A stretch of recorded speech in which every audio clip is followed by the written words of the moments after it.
Yeah, there you have it. Okay, so I'm just going to give you a brief overview of our event today. I've made some mistakes, so please bear with me, but we have an excellent and beautiful representative sampling of America's greatest advocates for health and freedom here today. And Brian, will you please join us on stage? I'm going to let everybody introduce themselves. Feel free to take your seats whenever. And we're going to go bam, bam, bam through the day until around noon. We're going to have lunch. And then in the afternoon, we have a whole very, very full slate of panelists. We have some very special guests coming from FDA and NIH later in the afternoon. So don't leave if you would like to visit with them. And now, without further ado, I'm going to hand this over to John Clark, who will be the moderator. John Clark, famous for, I love the name of his book. I think I've got it right when I say Small Farm Republic. John, take it away. Thank you. Good morning. Can you hear me all right? Yeah. I'm so honored to be amongst you. There are so many great names here. We are just so indebted to so many people. And here I am standing in front of a panel of farmers. Today, applause for the farmers, right? Thank you. This is the day the farmers descended on DC. And we're just starting, and it doesn't take too many farmers to do a lot of work. And we need our customers behind us. And some of us are very uncomfortable in suits. I raise grass-fed beef and sheep. I'm also an attorney. I represented the Palatella family recently in the US Supreme Court, whose 6-year-old child was vaccinated against his parents' specific wishes. We have a lot of work to do. And my own story, tell you about my book, is dealing with illness, and after years of being on antibiotics for Lyme disease, finding that I was better off than with hydroxychloroquine as well, by the way, to join Joel Salatin and drink out of the cow trough, if you will. Our microbiome and healthy food are the best antidote, using our natural immune systems to equip ourselves against diseases instead of being sickened by our food and then offered pharmaceuticals as cure to make us sicker yet.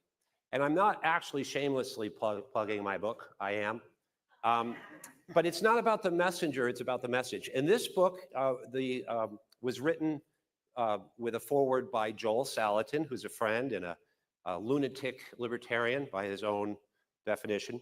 And it's called Small Farm Republic: Why Conservatives Must Embrace Local Agriculture, Reject Climate Alarmism, and Lead in Environmental Revival.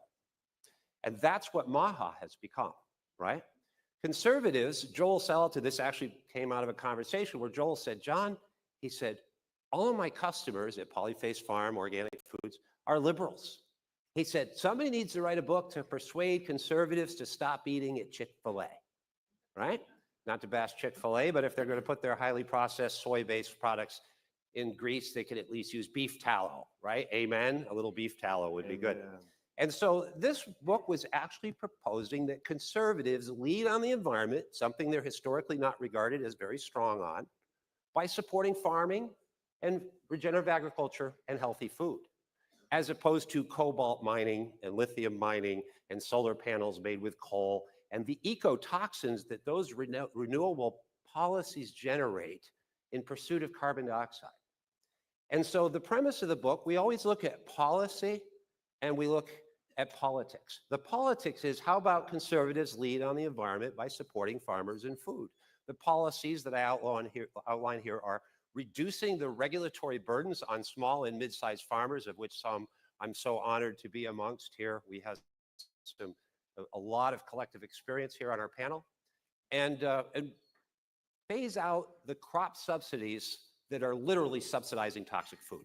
Okay, we spend billions of dollars to make cheap food to people, and then we're going to tax them for a sin tax on eating the sugar we subsidize. This is corporate domination of our regulatory agencies. And so when Bobby Kennedy stood up on a stage and announced he was joining Donald Trump and announced the acronym MAHA, I literally jumped out of my chair with joy.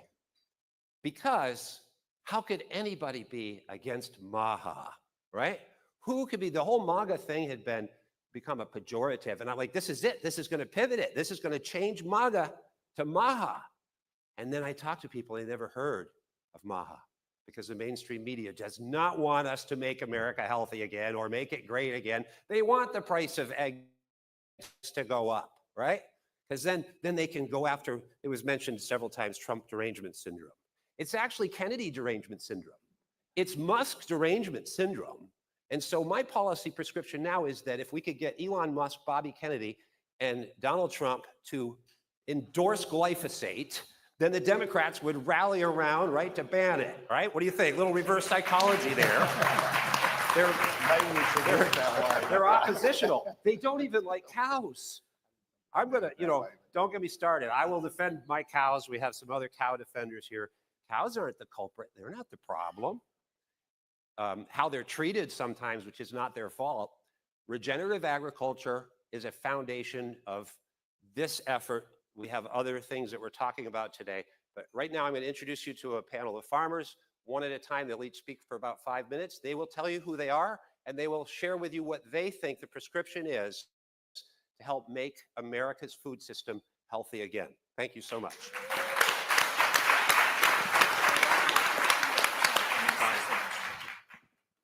Who would like to go first? I'll go first, unless you want to go first. Go ahead. Sorry. My name is Steve Jarvis, and on November the 9th, 2024, I wrote the United States of America Regenerative Small Farms Food Act. And the reason I wrote that on November the 9th, I was hoping that RFK would be in this position where he is today. Because in my farm plan, this creates 1 million new 40-acre farms. It also creates 10,000 brand new processing centers across America each year. I have built a team of people. We already have the processors, the people who already will process the food. The food will come out of regenerative farms. I'm a regenerative farmer. It will come out of the ground, be at the processing centers in 48 hours. Number one will be baby food it will make. Number two will be school lunches. Any of y'all want good school lunches? Number three is hospital food. I don't know how people get well when they eat that stuff. And number four will rebuild the national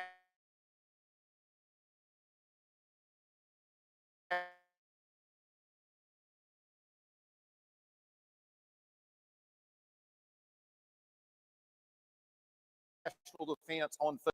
How to do it all the way. I have the land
So we do raw milk, which we then turn into smoothies. And after that, the children serve it to their peers and then they clean up. And every day the kids become happier and happier and they feel that they own this space. And I think that they are the ones that will help bring us these policies that we so desperately need to bring to America. So we do bottom up and we do top down. I also work with the U.S. Senate Ag Committee. I've been working on the Prime Act with Thomas Massey for 15 years. And right, the Prime Act is really great.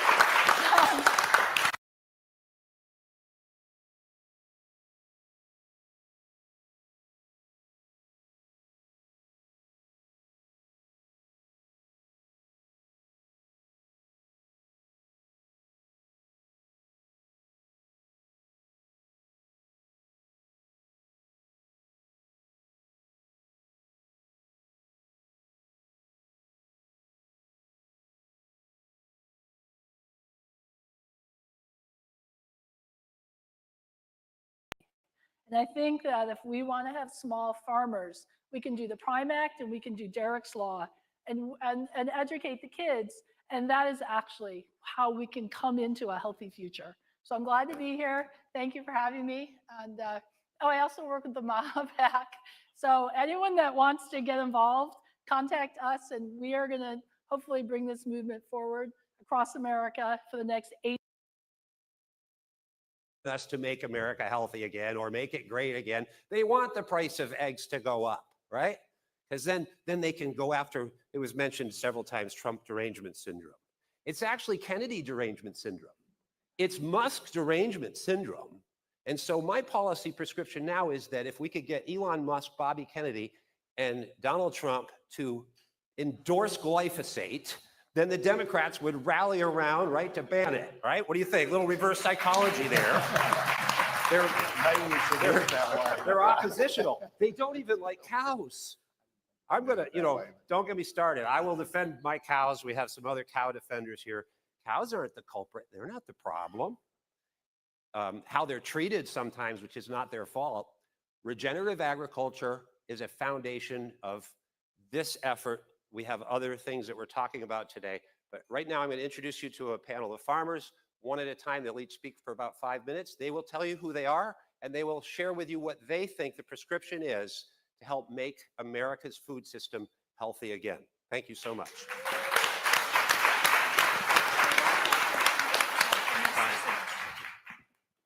Who would like to go first? I'll go first, unless you want to go first. Go ahead.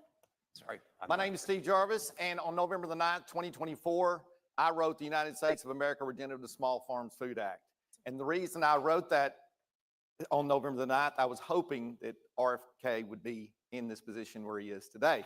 Because in my farm plan, this creates 1 million new 40-acre farms. It also creates 10,000 brand new processing centers across America each year.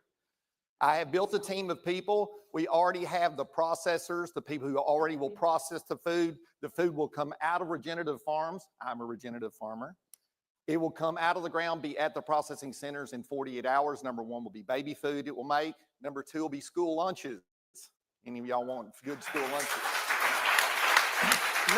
Number three is hospital food. I don't know how people get well when they eat that stuff. And number four will rebuild the national defense on food. In my farm plan, I already have the farm plan written from A to Z, all the way down to the tractor, the diggers, and everything else. Seed, how to do it, all the way. I have the land already laid out on maps. We already have the processing side done. And I was just contacted yesterday from my processing guys, and they said they have $500 million ready to go. But here's the deal. These guys don't want to build processing centers if the farms are not going in. Are you with me? These guys already do it. They already have they already can food. And what we're going to do is we're going to do potatoes, beans, carrots, new potatoes and sweet potatoes. We can do meat and we can milk, and we get these good foods back in the school, and we get fat back in the school foods, right?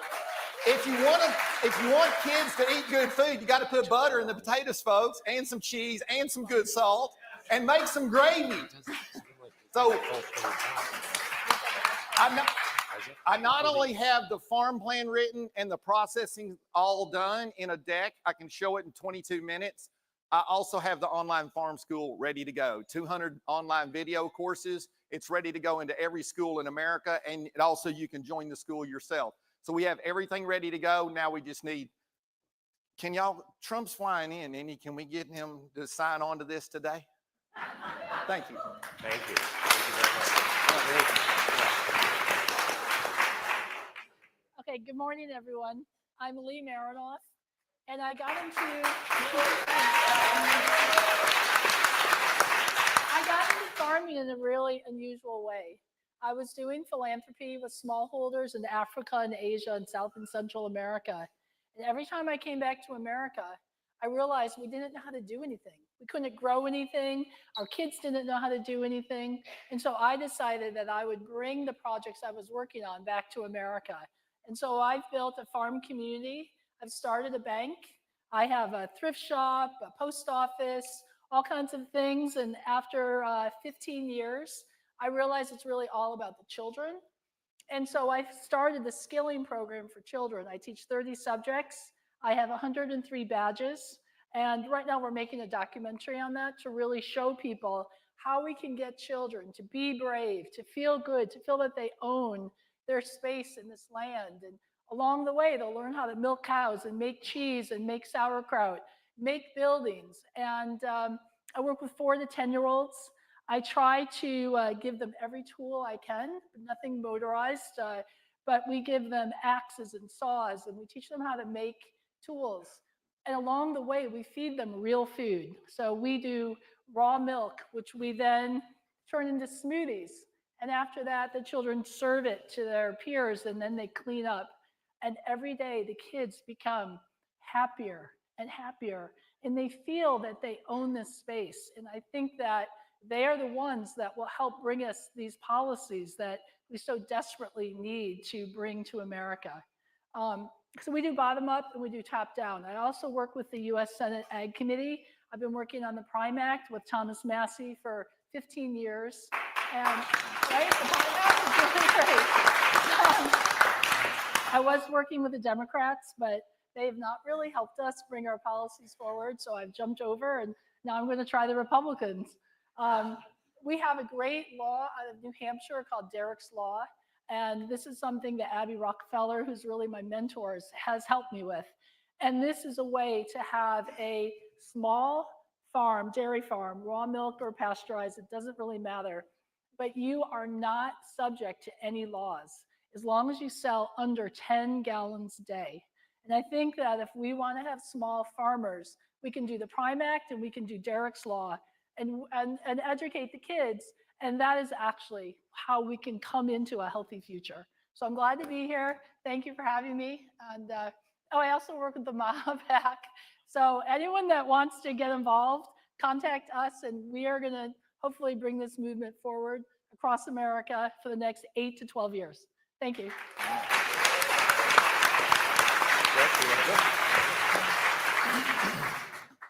Good morning. I'm Greg Gunthorpe. I'm an artisanal producer and processor. We raise pastured pigs, pastured poultry, and grass-fed lamb on our regenerative farm in Northeast Indiana. It's an honor to be here today. I think that lots of people are going to talk about the challenges and the problems in our society. And I could stand here today and talk all day about the challenges and problems in our food supply. We do have to, I think, acknowledge that our industrialized food supply is extremely productive and efficient. But I think with that, it comes a huge amount of hidden costs and externalities. For sure, some of those are, the Gulf of Mexico or Gulf of America, whichever we're going to call it today. We've got a dead zone down there. But bigger than that, we have economically gutted rural America with this concentration and consolidation. There are not very many independent sectors of agriculture left. I'd argue that the cattle guys and the niche marketers are all that's really left for independent agriculture. And MAHA provides an opportunity to change that. And I think that today I would challenge you when we talk about the reduction of pharmaceutical interventions, the elimination of that revolving door here in Washington, D.C., where the pharmaceutical industry controls the decision-making on pharmaceutical uses. I'd also challenge you to go one step further and realize that we have a chance and an opportunity here to embrace agricultural production practices that start with soil health, that produce better animals and better products, that put Americans on a better diet. And with that better diet, we can end up with better health metrics and therefore the reduction of the need for pharmaceutical interventions. And so I challenge us to make sure that we consider that pathway too, because I think that's the true long sustainable path to better health in this country. And with that, we're going to need more local and regional agriculture. And I think there's four things that we need to get to there. I think that we need subsidy reform, the direct subsidies, the indirect subsidies, and the government procurement has all been tilted towards an industrial agriculture system. Regenerative farmers have been left behind in that. Local and regional food has been left behind in that. We need antitrust enforcement. The mergers, acquisitions, the largest agribusiness players in the market with predatory practices. We also need the ethics reforms so that that revolving door of agribusiness and pharmaceutical, so that there's some fairness and there's some justice in that. We need truth in labeling. I can tell you for a fact that all of the niche markets that farmers have produced, we did one thing really well. We woke agribusiness up. They've, with greenwashing, have invaded all of our niche markets. And it's really difficult, especially on the wholesale side. About the only thing that is left for niche producers is a direct-to-consumer model, because the wholesale side is the same agribusiness companies that control commodity agriculture. And then we need some inspection reform, not just the Prime Act, but we need inspection reform for the those that choose to also play in the inspected and conventional markets. So thank you. Thank you very much. One last comment. I'm sorry I took so long. I'm very, very hopeful. MAHA actually has the chance to transformationally change our food supply, transformationally change rural America. Bobby is the right person at the right time. America First is for sure the right thing to do. And together we can make the changes that we need. Thank you. Thanks.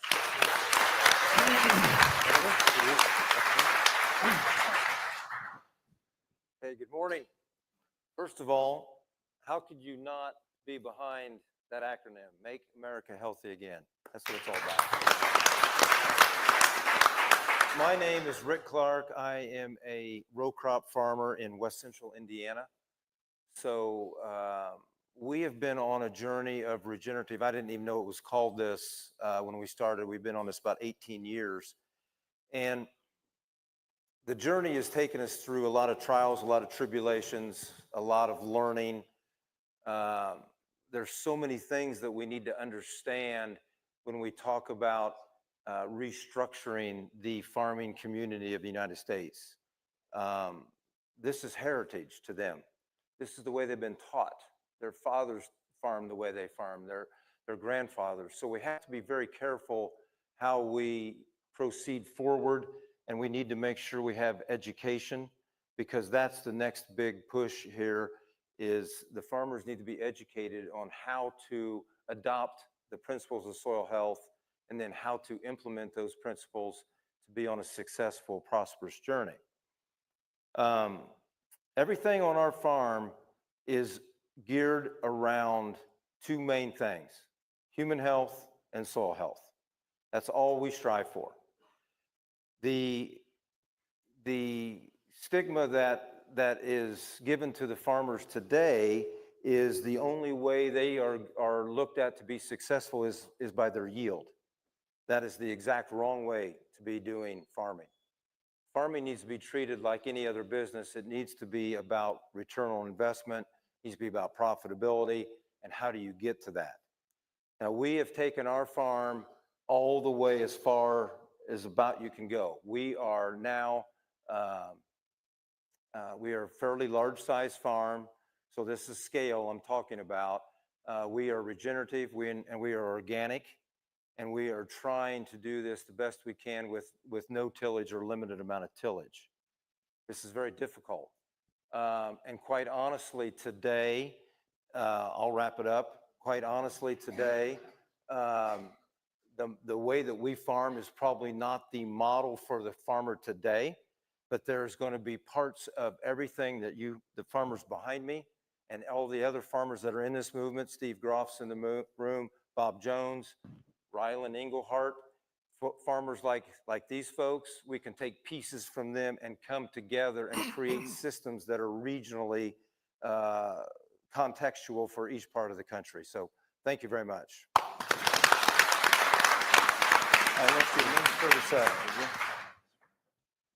Good morning. My name is Eric Nelson. I'm a 6th generation cattle producer and farmer from Northwest Iowa. And there's so many great points that have already been made by a number of the panelists up here that it really excites me to be here. But I really look at this MAHA movement as there's so many opportunities, but some things are going to have to be done. And it's been mentioned before, but right now, production agriculture, mainstream, the volume is all about big scale. And agriculture is going to have to be moved down to a much more granular nature. And I think that it's likely it's going to take some visiting of our antitrust laws, especially at the processing end of the industry, especially in the meat industry. We raise cattle. The crops and forage that we raise basically go to fuel and to feed the cattle that we raise and take all the way to finish, and a portion of those we sell direct to consumers. But the large volume of the animal protein in this country is going to have to move through these wholesale channels that one of the men up here mentioned a little while ago. And so 6 years ago, 3 other cattle producers and myself, along with RCAF USA, filed an antitrust lawsuit in federal court against the big 4 beef packers to try to bring back some granular nature to the meat industry. And we still haven't gotten to full resolution of that action. But I do think that that's where a lot of this is going to fall to. And it's going to take some more push from policymakers here in Washington, D.C. Also, along with that is our trade policy. We vacated a lot of our trade policies that we'd had for decades in the 1980s. And this last year, we imported 23% of the beef that's consumed in the United States is now imported. And at the same time, we don't have country of origin labeling for USA beef. So it's very hard for producers like myself to compete in the American marketplace. So again, thanks for the opportunity to kind of was a last minute addition to this panel, and really thrilled to be here. Thank you. Ryan, do you want to close this? I don't even want to get up. I got 7 seconds. You're going to be standing there. Talk fast. All right, I'll talk fast. Again, I'm Brian Massard. I'm a rancher from Montana, and everything you've heard today is true. And I want to talk about why we're here today. Why do we have an antitrust lawsuit out there? Why do we have chronic illness out there? And I will say what has destroyed rural America simultaneously while creating chronic illness is saturated fat. The American Heart Association was the first one to announce that in 1961. It has never been true. It has never been proven. They came out with a study from 1973 to 1977, the Minnesota coronary trial. Is that right, Nina? Almost right. Anyway, the largest test ever done. How many people have heard of that test? That's it. That's about how many people in the world know about that test. But that test was designed to prove saturated fat was going to kill you. And the results were fascinating. They were so fascinating, they never even published them because it was untrue. And I did not learn this, but I have found out that the USDA, our own agency that's supposed to protect us from all this antitrust stuff, supposed to protect the farmers, supposed to protect the ranchers, has done more harm and has been the lead agency to destroy rural America, our own USDA. Our own beef checkoff, and I'm not sure about the dairy, but the beef checkoff, we're not allowed to say saturated fat is good for you because the USDA deems saturated fat as unhealthy. And until we get that changed, we're not going to get our dietary guidelines changed. We're not going to get good food in school. There's going to be a fight against this forever because there's no money to be made in healthy people. There's a lot more money to be made in sick people. And so that's why I'm here today, to bring saturated fat to the national conversation. And if we do not do that and change that, none of this matters. We're just playing chess on the Titanic. Thank you all. Thanks, John. These people have a lot to teach us. Thank you all for having us. Thank you. Shall we get that agreement?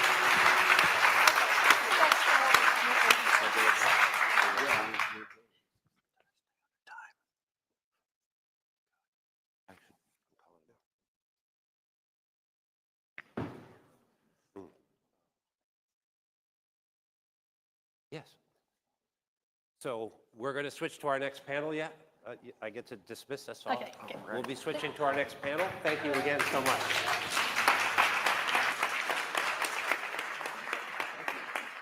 Sorry about that.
Okay, everybody. Wes, you turn us on. Hey, Deborah, you want to clink the glasses? Where's Steve? We need Steve Jarvis. Steve, where are you at? Oh, just mentioning Steve's name gets everybody's attention. There he is. Okay, wow, God, this is so amazing. So Farmers First today, this is a real pleasure to see them go. You know, they're a great example for all of us, get it done kind of people. So I now like to introduce this panel by describing the work that some of us did in the streets of New York City. It was very difficult. I don't want to talk too much because I'd like to hand it over to our panels, but we have extremely distinguished panel today. I'm going to let them all introduce themselves. We'll go right down the line here. And once you hear their stories, you'll know why we're all here together. Go ahead, Sujata. Good morning. So it's such an honor to be here. My name is Sujata Gibson. I'm a civil rights lawyer and a part-time law professor at Cornell Law School, where I teach in the area of movement law. I've been a part of the, I guess you would say, the MAHA movement, and it was the medical freedom and other movements for a long, long time. And it is amazing to see how far we've come. It is amazing to see the synergies between medical freedom and soil regeneration and healthy food, all of the things that are going to make our nation thrive and make us all free, coming together. That is a powerful testament. But it's also, you know, we have a long way to go. So New York is kind of what I would say is ground zero for where the work is really, really still very intense. In New York, we had some of the most draconian lockdowns and vaccine mandates in the country. New York City imposed vaccine mandates on all workers in every sector, private and public, and made bizarre carve-outs here and there for like famous, you know, entertainers or ball players and their entourages. But the rest of the city was subject to these mandates, and outrageous religious discrimination and medical discrimination took place under those mandates. I represented thousands and still represent thousands of these workers, and I'm still fighting. We have gotten some victories.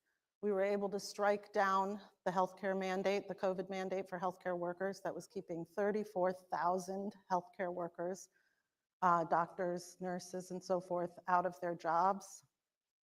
We were able to get good.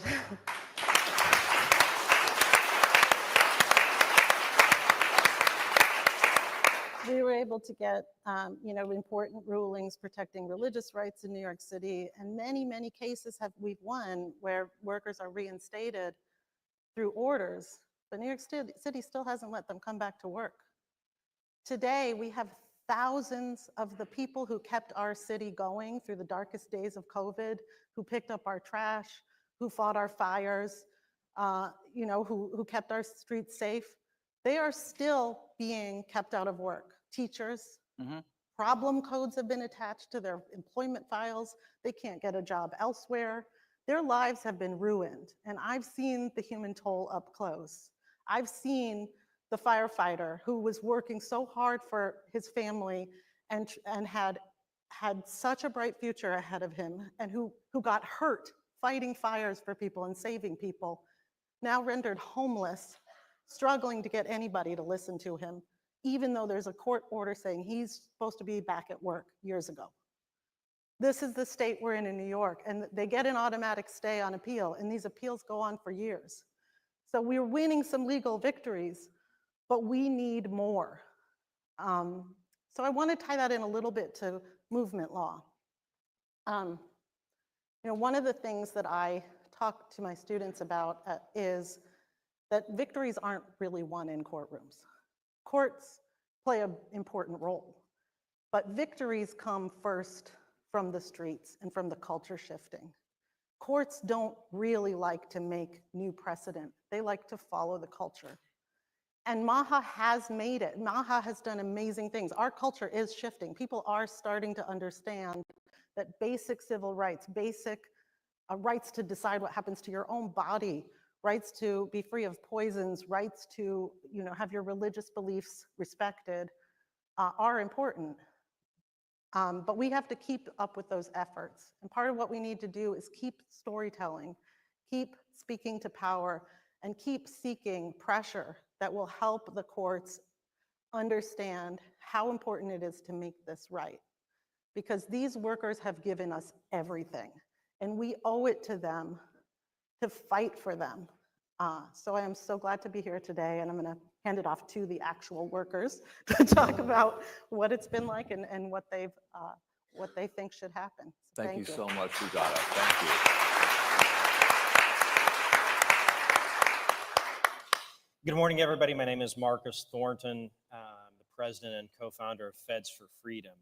As I mentioned earlier, I am still a current federal worker, and so any views I express today are mine alone. and not those of any employer, but I'm the president and co-founder of this organization that really was born as a result of the vaccine, the COVID mandates for the federal workforce. And so now we're an organization of nearly 10,000 federal employees and contractors actively employed within the federal government, who came together out of a desire to see the federal workforce, first and foremost, just to be able to maintain their medical freedom, their religious freedom, their bodily autonomy, and to have a choice when it came to the COVID mandates.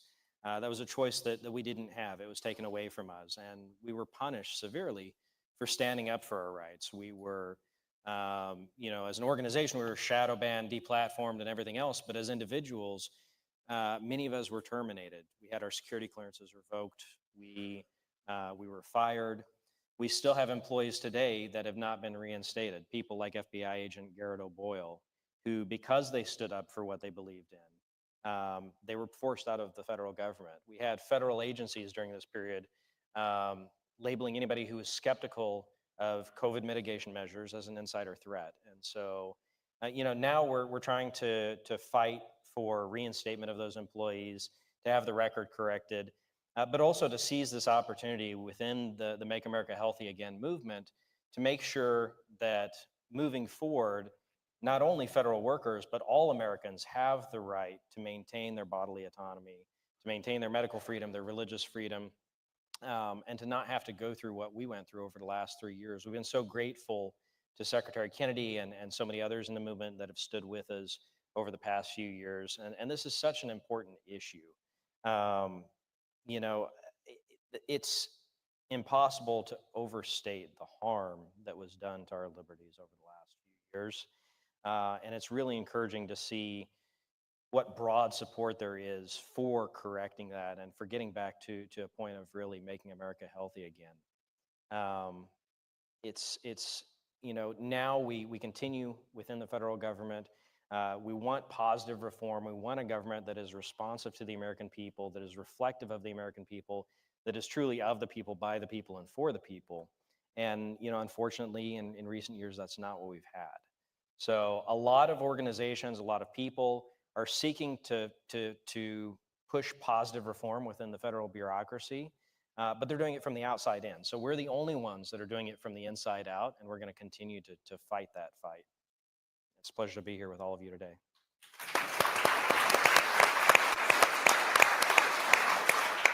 Thank you so much, Marcus. Good morning. My name is William Riley Fernandez. And first of all, I'd like to thank Leland, and I think we should give him an applause for organizing this.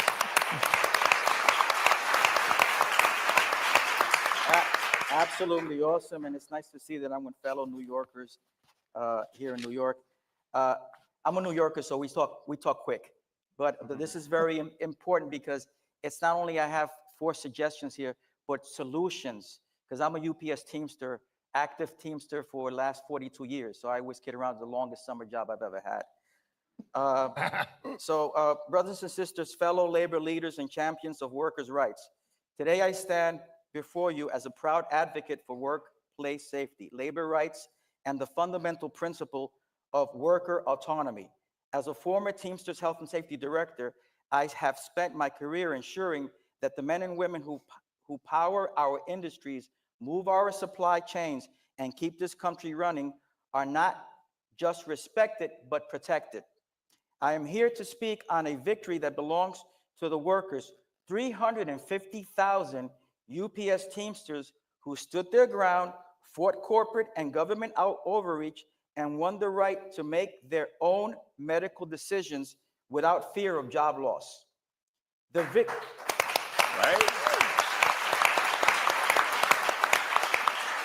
This victory was not just about a vaccine.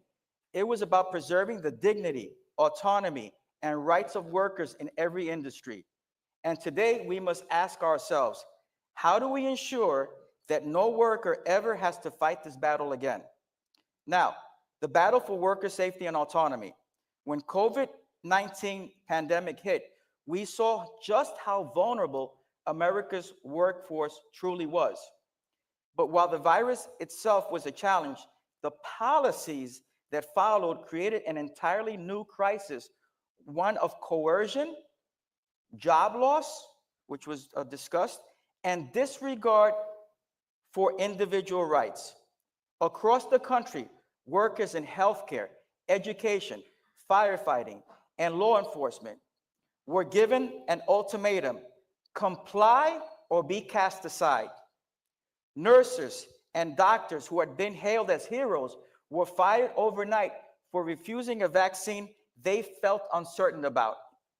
Teachers, the backbone of our education system, were told that their years of service meant nothing if they did not comply. Firefighters and police officers, the very people who risked their lives for public safety, were stripped of their badges and benefits for exercising their right to choose.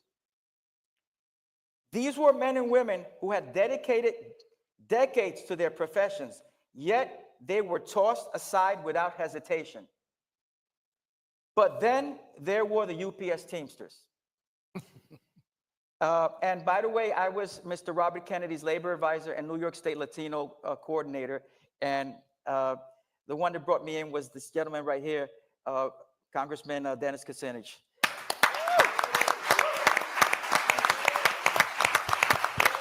Thank you. Now, how 350,000 UPS Teamsters stood their ground and won. When corporations and policymakers tried to impose a one-size-fits-all mandate, the Teamsters refused to comply blindly. We fought back.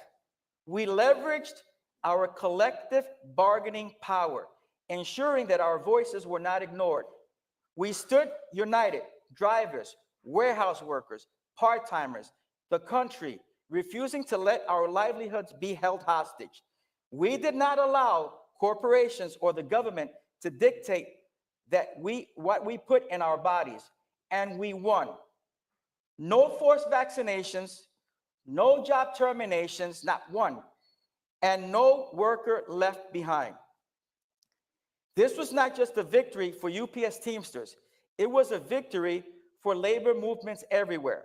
Our message was clear: workers have rights, and we will not be bullied into submission. A blueprint for the future should be the template through the Teamsters, protecting workers in the next crisis. What happened during the COVID-19 pandemic must never happen again. We must take the lessons learned from the UPS Teamsters fight and use them as a blueprint to ensure that in future crises, whether it's another pandemic, a government mandate, or corporate pressure, labor unions stand prepared to defend their members. Now, these are not the suggestions, these are the solutions. 1, enshrine medical freedom in every union contract.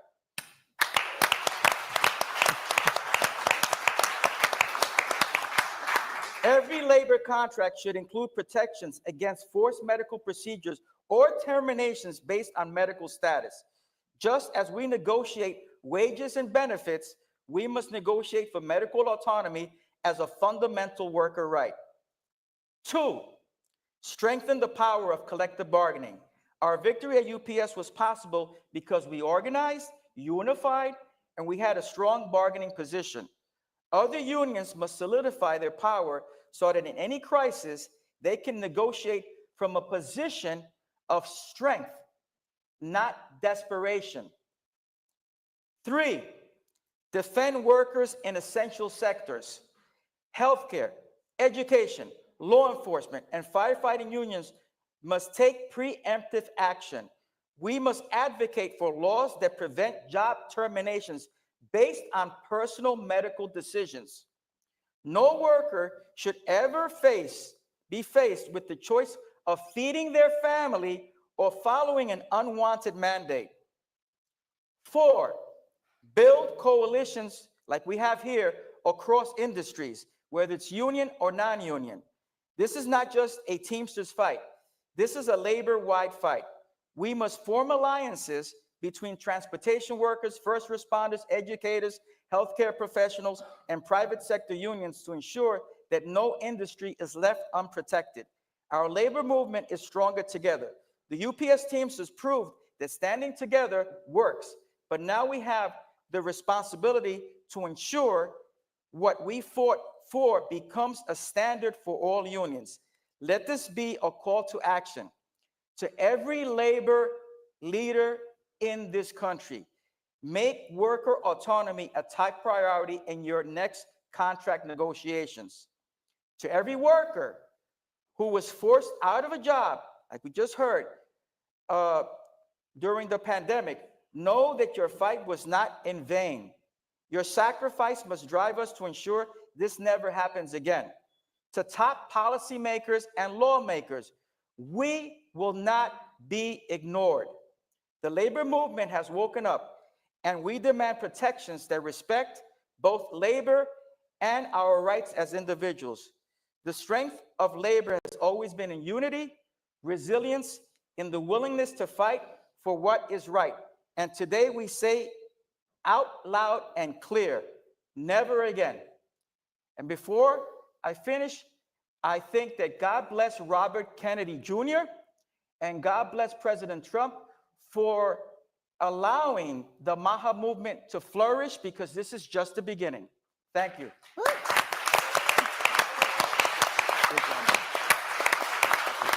Really great job. Thank you so much, Riley.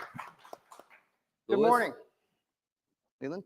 Good morning. Thank you for having me here and the MAHA Institute for having me. My name is Louis Savello, and I'm the president of the Suffolk County Police Benevolent Association. We're a police union. Thank you.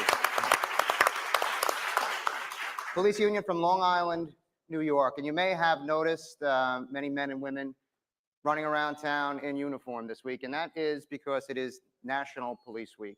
So this week, thank you. This week, we added 365 names to the police memorial here in Washington, D.C. So that's 365 brave men and women who were killed in the line of duty. So we have members in our unions that are willing to risk their lives. They're willing to risk their lives every single day, willing to risk their lives during COVID to stand on that front line. What they weren't willing to do was to take an experimental vaccine that they did not know what the effects were going to be on their health, what the effects were going to be on their children's health. They were willing to give up their jobs and be terminated, not to take this vaccine. I had my members, young women looking to start families, very frightened about what might happen during that pregnancy if they were forced. And we came together, like Riley and the Teamsters, and through political power and grassroots action, pushed back. And my members were carved out. We were not forced to take that vaccine. They were able to make their own medical decisions.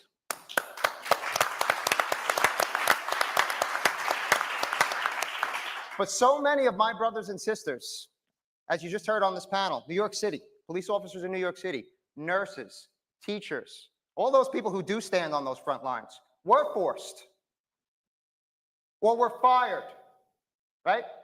Or we're not forcing you. You just have to choose between feeding your family and putting this in your arm. That's your choice. Well, that's no choice at all. In New York, Governor Kathy Hochul, her message was clear.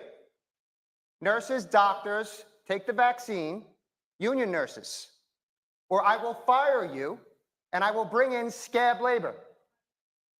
That's the message from a pro-labor governor. And that's why it is so important. As organized labor, you can imagine as a police officer, my politics don't lean too left, right? So it's a little unusual for me to be at a Bobby Kennedy rally where I met Riley. Absolutely. And as a labor leader, your politics probably don't lean right, right? Now they do. I was independent. I'm a registered Republican now. You know, that's why it really is critical that, you know, we shouldn't be beholden to any political party. We should be beholden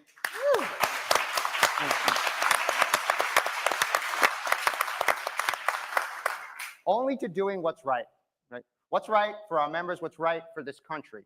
And what's right is to let people make their own decisions, right? Let people with their doctors and their medical advice make their own decisions. I sit and I chair our healthcare in Suffolk County as well. And the racket and the crime that healthcare is in this country right now, and everyone hand is in the kitty, every one of these drug companies, it is a complete racket. And as a police officer, I know a thing or two about crime. It is criminal. It is criminal what is being done.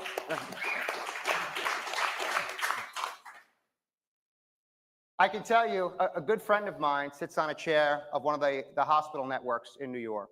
And during this whole crisis, and I was, supporting Bobby more and more. I like to keep an open mind.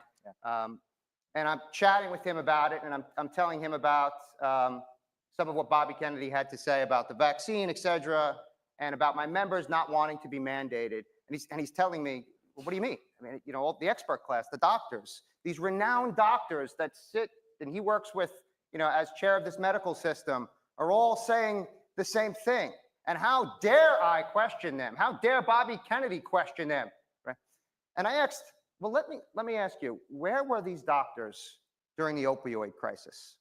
Right? Ooh. What were they saying?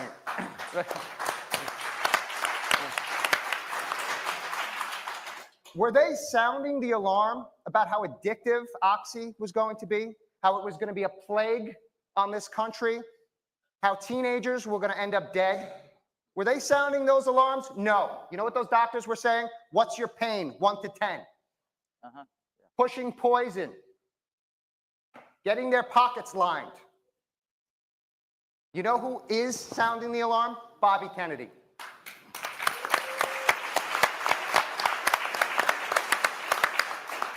I'm very proud to be part of this MAHA movement. This is a broad coalition. Again, you might not think a police union leader has a vested stake in this. We do, right? We all have a vested stake. From our food system, our farmers, our ranchers, to our labor leaders, to our police officers. We're all in this together. We need to push this forward. Labor needs to be involved. This needs to never happen again the way it did. It shouldn't happen to our children, and it's up to us to make sure that it doesn't happen. Thank you. Woo!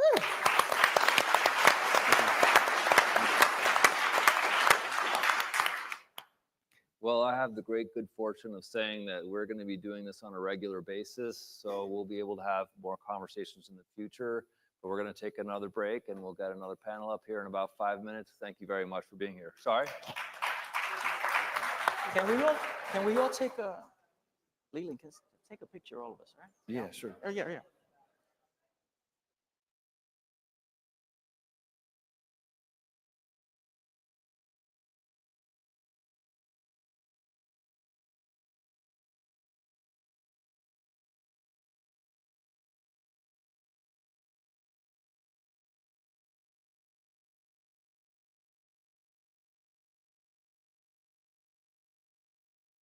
Horton and Patrick Carriel. Patrick Carriel, can I get you to sit down? Oh, sorry about the... Jay Richards, I see you having animated conversations with great people. Sarah Sullivan, I also see having a wonderful animated conversation. Sue Peters, Mary Holland, may I please get you... I know where the action is. It's really a great pleasure to have you guys all here. I'm really, John Spagnola, do me a favor and please sit down. I really appreciate you guys all having a good time. That's what we want. My friends here in the front, if you'd be so kind as to sit down. Actually, I don't know the name of this gentleman. Do me a favor and sit down, please. We're going to get started here, and it's important to give these folks our attention.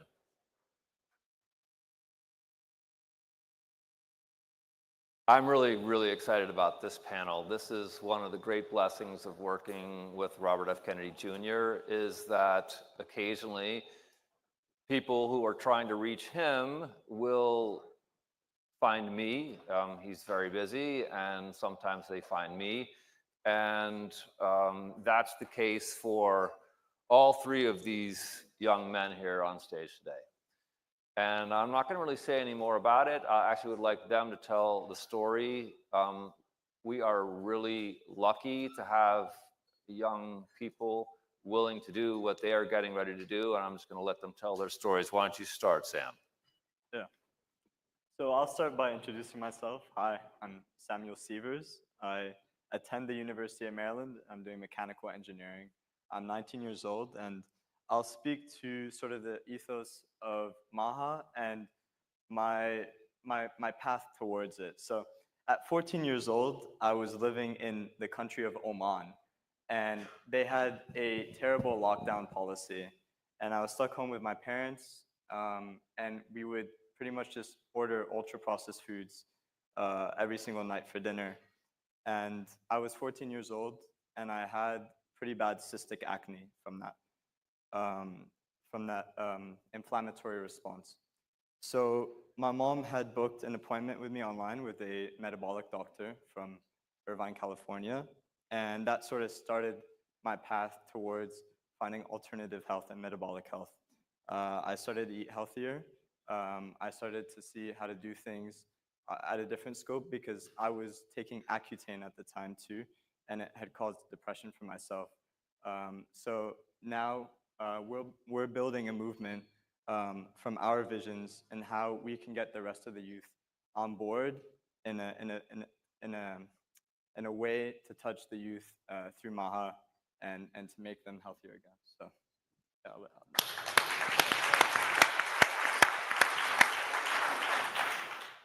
You guys hear me? All right. Hi, everyone. My name is Adnan. Love what Sam just said, and I've had a very similar story to him. I'm 20 years old. I go to the University of Rutgers in New Jersey. I'm studying psychology, and I'm also an emergency medical responder. So I'm going to kind of skip ahead compared to Sam explaining his origins. I'm going to skip ahead a little bit as an emergency medical responder and kind of say what I see as a young person in that kind of role, and then how that relates to my own issues. So I've been an EMT for a few years, I think 3 years now.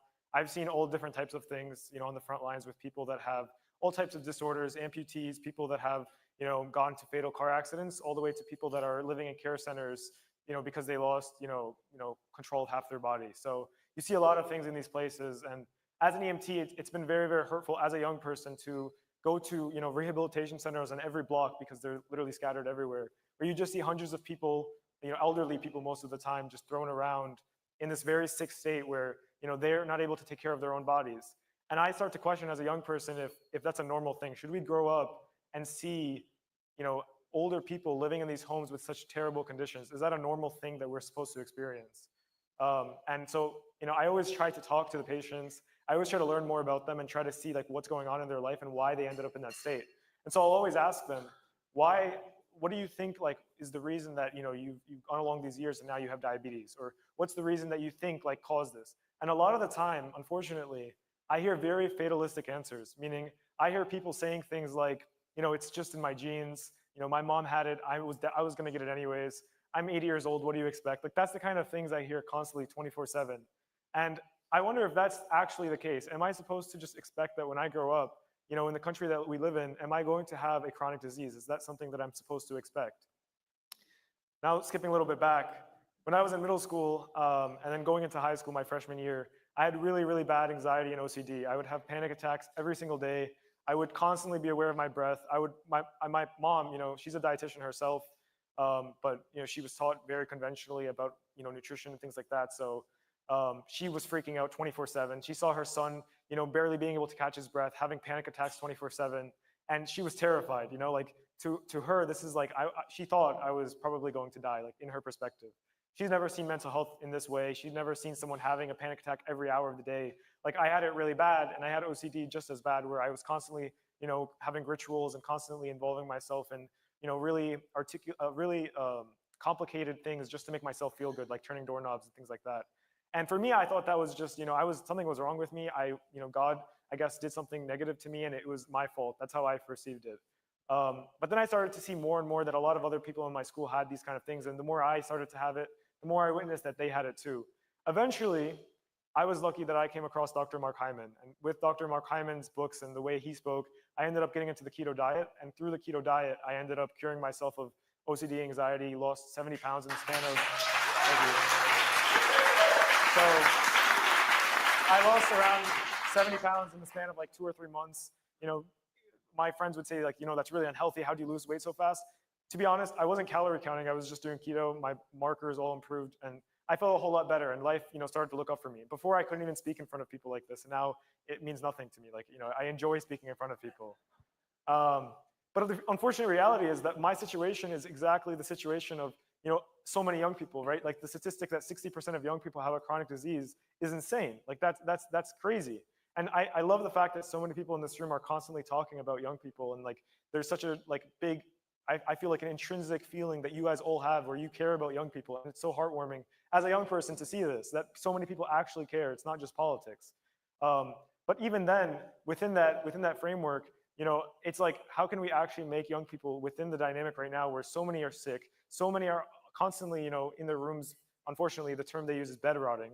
How can we solve that? And so luckily, these two great guys are helping me solve that, and we've done a lot, and we're gonna talk about it more, but now I'm just gonna let it move to Hunter. Thank you.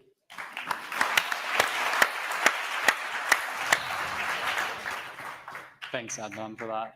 So I am Dr. Hunter Korsmo. My expertise is in integrated metabolism and regulation during chronic diseases in early childhood. So fatty liver disease, chronic kidney disease, and other things.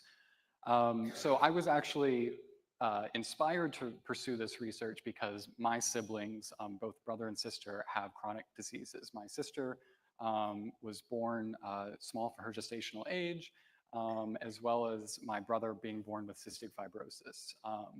Now, it has been a lifelong journey for both of them.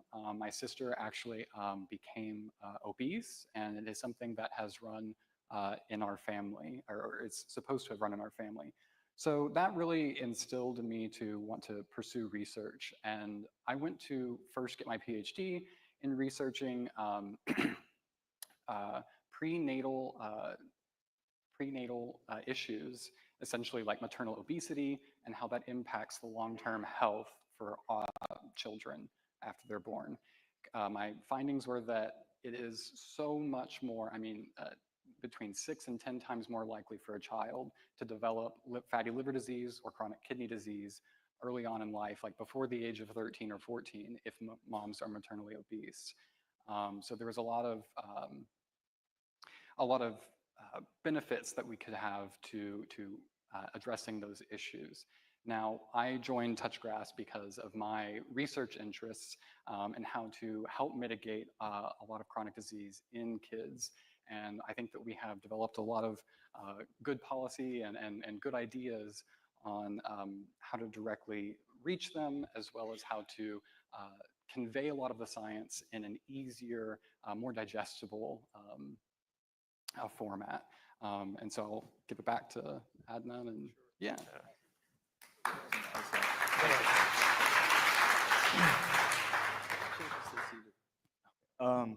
First of all, before we transition into talking about this foundation that we're creating, I want to give a big thanks to Leland. He's brought us together. Yes, round of applause. As you can see in this room, Leland brings visionaries together, people from all walks of life, all having conversation in this roundtable, and it's absolutely beautiful. So I thank him dearly. So Adnan and I both had ideas and backgrounds in what is wrong with our generation and where do we go to fix it. And Adnan had this great idea called Touchgrass Collective. And Touchgrass is a term used by Gen Z and Gen Alpha, basically as a type of satire or irony, in that if somebody is at home, quote unquote, bed rotting, playing video games too much, not seeing the light of day, you tell them, go touch grass, go outside, be with the nature. So that's the ethos of our organization. And before I really dig into the meat and potatoes of the organization, I'll talk about what's failed organizations in the past. The framework that they've gone on, for example, Michelle Obama's organizations in school lunches, and the DARE organization that was across schools in the 90s, they had a very top-down format. You would hear it from bureaucrats, you would hear it from people in DC, what these children should be doing. You don't hear it from the kids themselves. It felt enforced, it felt controlled, sort of like how the food organizations and Big Pharma are controlling the youth across the United States currently. So we are the youth, and we want to make that change for ourselves. I'll let Adnan speak more on this, but uh, we have positioned ourselves across university campuses, Cornell, UCLA, UT Austin. All of these university leaders love our organization, want to get on board, and I'll let Adnan speak more to that. That was beautiful. Yeah, so what he just said right now is honestly something that's only started, I think, like 2 or 3 months ago, when, thanks to Leland, we all met each other and we all came to know each other. And, just very serendipitously, we actually had ideas that all matched each other, and it all just blossomed from there. I think within the first month, we were able to connect with student leaders from all the schools he just mentioned. I mean, like student body presidents who are representing thousands of students from across the US in many, many schools like Cornell, Columbia, et cetera. And we've gotten all of these students together with the realization that as young people, yes, we joke about not touching grass, but we literally do not touch grass. Like statistically, they've shown that I think like children today only get 4 to 7 minutes of outdoor unstructured time. That's absurd, that's crazy. That should not be the case, and that's not ever been a thing for all of humanity and history. So like, why are we seeing kids today with such high rates of depression? Have we ever considered that perhaps maybe they haven't gone outside in the entire day at all? Like, I'm just positing this. So the idea with touch grass is, it is a very, very culturally heavy term in Gen Z. Like, everybody tells each other to touch grass, but most of the time it's satire, it's joked about, it's not taken seriously. And what we're gonna be doing is we're going to be taking Gen Z culture and what we know as young people and what we see online and social media and reframing it to make young people want to do healthy habits without necessarily, just focusing on healthy habits. So like all of the initiatives he mentioned, like Let's Move, DARE, these are programs that have gone into schools and they've gotten young people to be healthier, but most of the time, not enough. And the reason for that is Gen Z is such a politically active generation. We want to be doing things. We want to be the ones advocating for our peers. So how can we get our peers to start advocating for themselves when the main message that's being taught to us is go eat your vegetables? Like that's a reality that like there's a scientific interpretation, a scientific method that schools are trying to use against children to teach them to do healthy things. For example, exercise, eat healthy, all of these things. And while they're amazing, the issue is that young people today who are being, eating highly processed food that's making them so addicted with trillions of dollars behind them, it's kind of really hard to just tell the young people the science and expect that they're going to listen. So what Touch Grass is doing and what we're going to be doing across the US is trying to teach health to young people in a way that is very palatable, in a way that doesn't necessarily just throw abstract science at you, but makes you feel like this is part of the culture. I want to add one more thing. Historically, when you used to teach things to young people, and I'm sure you guys are familiar with this, it would be the adult or the elder teaching the child, and that's how they would learn healthy habits, wellness, like they would have natural remedies for certain issues. Nowadays, we don't learn culture from the adults. We don't learn culture from the elder, unfortunately. We learn it from peer to peer throughout the entire world on social media. And so what we've done also is we've engaged some really big influencers and creators who have millions of followers behind them who know how to engage with Gen Z, and they're joining our campaign. And with them, we're going to make sure that young people are able to be marketed what is healthy without feeling like it's just jargon being thrown at them. And I think that this is like a really revolutionary way that we notice as having struggled this ourselves, and with our peers across the country who have resonated and repeated the exact same thing. I'm not just speaking from me. I'm not speaking. It's not just Sam or Hunter. It's literally so many student leaders that we've spoken to that all resonate with this idea. So we're trying to craft a solution, and we've already made such a tremendous success with it so far. And so really, what we're looking to do is just keep this growing, keep this expanding. I don't know if you guys have anything to add. Yeah, I'll add one more thing to that. We're starting a marketing campaign that's very important. We put a team together, and we're really seeking virality at this current point. That's really what's important in getting our generation in tune and in touch with us. So we have a head of social media who has millions and millions of followers across different social media platforms, and he understands the framework of virality. And he's given us a sort of quote in terms of sort of expenditures that we need to pay in the way that we want to go viral. We're looking to put together a big event in New York City and also a big one in Washington, D.C. later on down the road. So we're looking for partners. We're looking for funding at this current time. The only way we can grow is to have that backing from people like you. So it'd be great to speak with you guys after. Yeah, and I'll also just say, in reality, what we can still do this without funding, right? This is like our generation knows how to do this kind of thing. But at the end of the day, like we've really gotten together some of the best creators in this field. And if I said their names, I'm sure some of you would be familiar with them.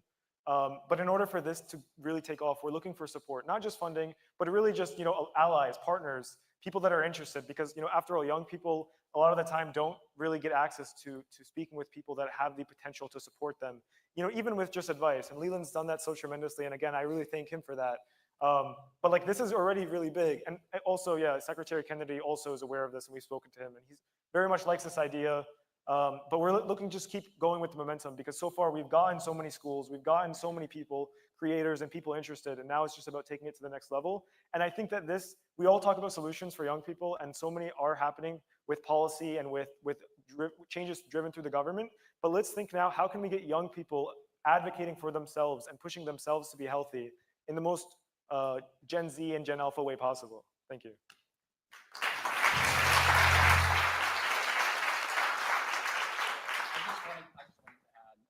That Touch Grass really isn't a campaign. It's an opportunity for every one of us to access that one kid who has the dream to feel better, to end their own chronic disease.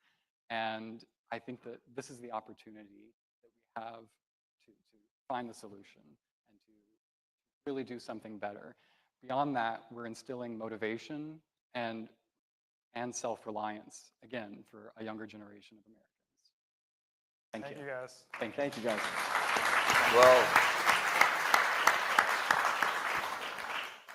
they've done a great job at presenting this opportunity, but I want to go back to the beginning a little bit, because when I first met Adnan and Sam, to a certain extent, they came with such like a sense of passionate enthusiasm and interest. And I want to ask you just to say, what was it like to kind of try to reach out to the MAHA community, and what was driving you? Because although you described a little bit about what your personal struggles have been, can you talk a little bit more about that kind of ripe moment when you decided to take action?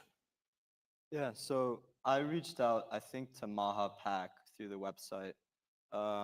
As I spoke on this, felt ill from the medications that I was prescribed. I felt ill from the type of way that I was forced to live. And since that time, around 15 years old, I've fallen in love with what Secretary Kennedy has been doing. And I wanted to do anything I possibly could to bring all the youth on board. So I reached out to MAHA PAC, and lo and behold, they put me in contact with Leland. And from there, it was history. I came to Dr. Jay Bhattacharya's inaugural ceremony, and I met Leland from there, and it's been amazing. And Leland put us together, and now we're just growing and growing, and I couldn't have asked for a better partner in this. Thank you, Sam. Thank you, Leland. Go ahead. I would just use the word liberating. It was the most liberating thing ever to finally feel heard. Like I said, I found out about Mark Hyman, and that's where my journey began. But for the most part, at that time, like, maybe 5, 6, 7 years ago, this was something that was like really, really conspiratorial for some reason. Even the keto diet itself has always been seen kind of skeptical. People see it as like this fad diet. So I've always felt like I was alone in these issues. I felt like I was just, I guess, even though I've healed myself, like, I guess that's it. That's the end of it. And to see Secretary Kennedy and MAHA and everybody in this room come together and bring it such to the main stage, where it's such a politically active movement that's actually inspired and helped President Trump even get into the presidency this time, it's been the most liberating experience as a young person. And I feel like there's so many young people who feel that too, but also kind of feel a little afraid to. So connecting with Leland, and originally the reason I even connected with him was because I already kind of conceptualized the idea of touch grass, but it was just myself. Like I seriously, I was like, I'm never gonna meet another person who, because most of the time I don't really meet young people who are into Make America Healthy Again. Young people try to stay, like from what I've seen, a lot of young people try to stay away from these kind of things because they fear political repercussions. So when I had encountered Leland and then he had introduced me to Sam, it was extremely liberating. It felt like it was driven by God. Like it just feel like it aligned perfectly. And you know, Hunter as well. Like it just came together, and it was just liberating. That's the word I would use. Yeah, Hunter, talk to us a little bit about your experience of some of the hearings in DC. Yes, it has been quite heated at points, but also very, very enjoyable. I think that every DC event that we have been to, I have walked away learning something, as well as being able to really find myself in a community where I belong, as well as with other like-minded people who are trying to achieve health for everyone. And I think it's one of the best opportunities to have been able to do. Okay, well, do you guys have any last words? Because we're gonna actually break for lunch, I guess. And I just want to give you a little bit of an idea about what's gonna be happening after lunch. Some of you are gonna be joining us in the studio upstairs, and others are gonna be presenting on the rest of the issues that are facing us. And it's been a real pleasure to have you all this morning, and I hope you all come back. Some of the most significant speakers that we have on the agenda will not be here until later in the day, so don't go away. Thanks, you guys. Thank you very much.